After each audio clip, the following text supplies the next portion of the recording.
So I know you'd said before the BYU game it was going to be revealing because you didn't really know what to expect.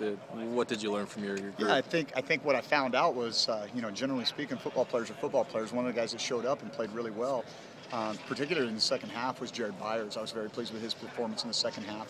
I also found out that we're probably not in as good a football shape as we thought we were. I think fatigue set in the second quarter in particular when they set the tempo up a little bit higher, and that affected Darrell's ability to make plays because he was fatigued. When he was fresh, he played extremely well.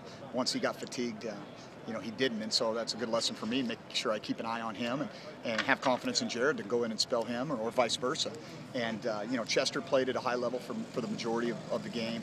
I thought we got some really good snaps out of Justin Sagote, and at the Sam position, I thought that in particular in the second half, Cyrus Cohen played well. And so I think we got a lot of room to grow. I think, one of the things these guys even told me was that, gosh, I just didn't quite know what to expect. I mean, because as we had mentioned before, none of them had been in that situation. And I think as the game went on, they found, hey, I belong here. I can play at this level. They started to gain more confidence, and I think you'll see that as the season progresses. Looks like Cyrus has been on the field quite a bit this week. Do you expect to see him a lot on Yeah, Saturday? I think he'll start the game on Saturday, so it'll be an opportunity for him to put his best foot forward.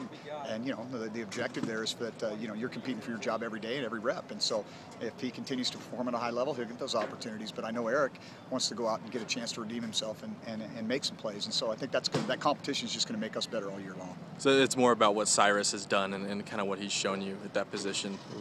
The reason for the change. Yeah, and it's very, very close. I mean, we're not talking about a guy who's established himself over a long period of time. We're talking about, hey, one game, this guy played better. Well, you played better. You deserve the opportunity to get the start. And, those things are going to hopefully continue at those positions, at all those positions, because, the competition is going to force the cream to rise. You talked about fatigue, but mentally, just in terms of being in the right spot and knowing their keys and their assignments and all those things, how did they kind of grade out? We had probably, at the Sam position, we had a couple of busts in coverage. Just underneath stuff, nothing that cost us big. The Mikes and Wills were very assignment sound, and so that was a pleasant surprise to see. And the problem is when you're playing in space, the guys that play to the field, when they make a mistake, it can be more glaring than when you make a mistake in the middle of the field or the boundary. You can be covered up a little bit more. And so those guys have got to be on their game and know their assignments and be very disciplined.